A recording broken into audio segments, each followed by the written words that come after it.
First, it should be said that this offering is for one person, and his name is David Gates. He was in a band years ago called Bread, David Gates and Bread.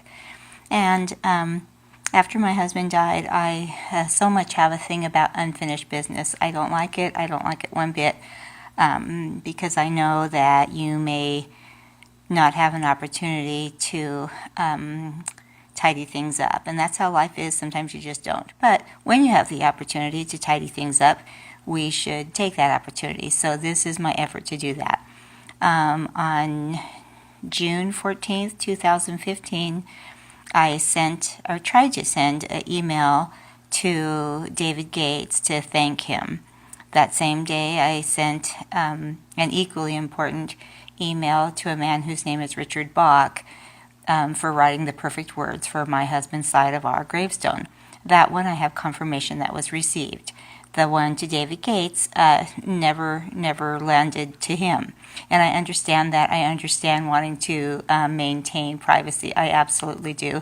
I also understand the odds of him moseying about on my Facebook page or YouTube channel and finding this are nil and none. However, I also know, because I've seen in my own life, how sometimes a little tiny stone of a thought can roll down a hill and gather a lot of momentum and gather a lot of power and strength.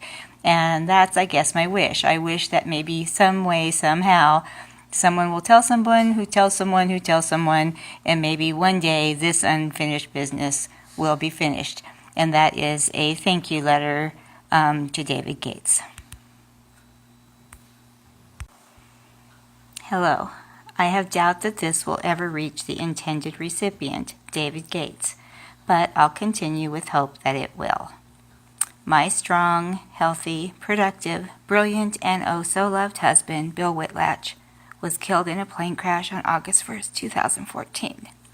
He was a crop duster pilot, and on his last field of the day, he hit the lower of two power lines which careened the airplane into the earth.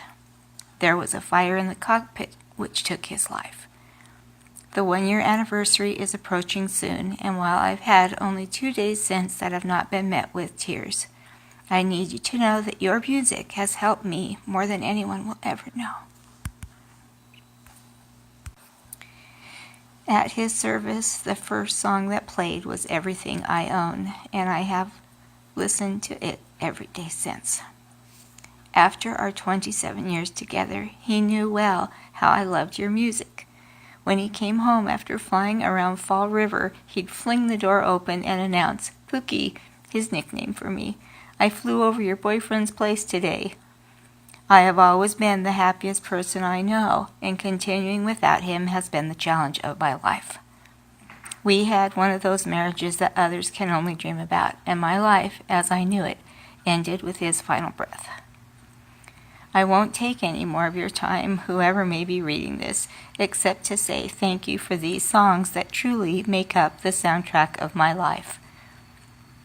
This Could Be Forever, Make It With You, Lost Without Your Love, Clouds and Rain, Find Me, Everything I Own, and the best 205 seconds of music ever written, Someday. I play your music always. It calms my fractured soul and reminds me of our life together from when I first met Bill on a blind date, of all the great years we had together, to the present where your lyrics convey my feelings better than my own words or thoughts can. When young friends come to visit and hear you blasting in the office, they often comment, "Who is playing?" I love that I'm introducing a whole new generation to your talent. If you have interest, you can Google William Noah Whitlatch obituary and learn more of our life and love. With sincere thanks and appreciation, Julie Whitlatch and Bill too.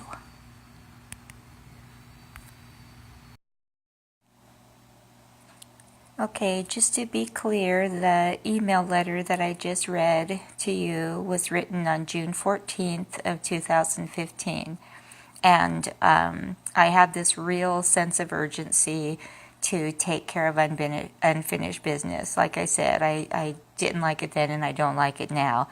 And I wasn't hopeful even really at that time that it would land within the ears of David Gates, but I was, just, it was kind of a Hail Mary attempt to get the thank you out to him. And now I have to say, through events in my life since Bill died, I have hopes that this may land within his sight and ears someday. I really do, because just such strange things have happened to me that I don't, I just don't question some of the wonderfulness anymore. And it would be grand if that happens. If it doesn't happen, at least I can say I made another attempt. And that's what this is. This is another attempt that some way, somehow, this will land within David Gates' ears and eyes. So, also because I'm a stickler for detail, and not that it matters one bit, but this just sort of bugs me right now, is that it wasn't that Bill didn't clear 2 power lines. There were 9. And anyway, just a point of fact. And the business about when Bill would fling the door open and, announce how he'd just flown over David Gates' place, Bill knew somehow that David Gates had a large ranch at Fall River, and that's what that was about. And he knew Bill wasn't so keen on his music, because we just had very different tastes in music, but he knew I love this guy's music. And so that's what that was about.